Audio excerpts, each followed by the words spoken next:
Looking back, one should have followed Putin's public remarks closely and taken them more seriously, it seems. The Russian proposal passed on to the United States and NATO in mid-December 2021 were not a wish list, not even a set of demands.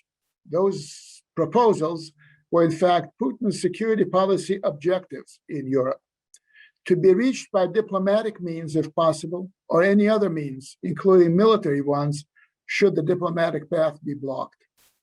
One might have noticed that unlike his ministers and ambassadors, the Russian president, even when asked point blank, refused to say that Russia would not invade Ukraine.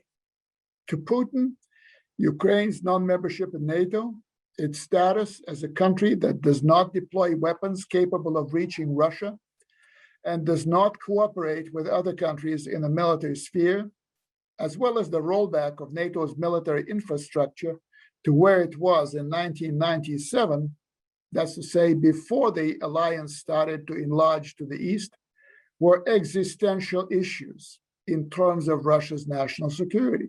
He might have continued a bit longer had he seen an indication that a deal that would suit him was reachable. Instead, he saw his opponents closing ranks, and he could not allow them to call his bluff. Until last month, most Russians thinking about a war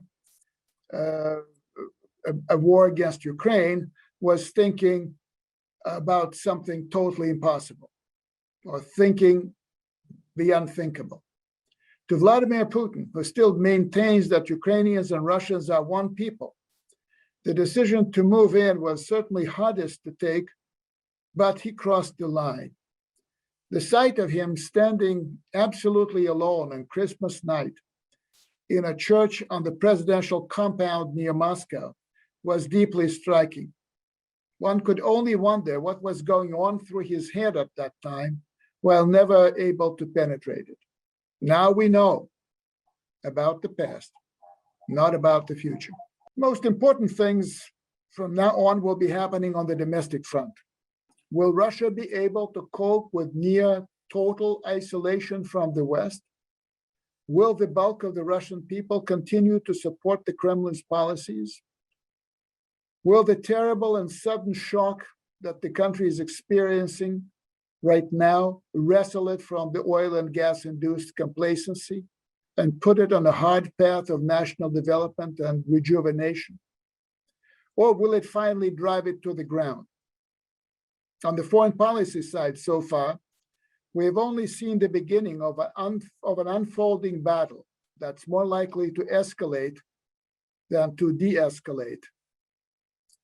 Globally, two opposing blocs are emerging. One is led by the United States, the other one, very differently structured, is being formed by China and Russia. Ukraine, in my view, is just the first real battlefield in that unfolding story. Since the US-Soviet Cold War, the stakes for all of us have not been higher. As Vladimir Putin said in an interview with an American journalist a few years ago, we don't need a world without Russia. Words are well worth remembering.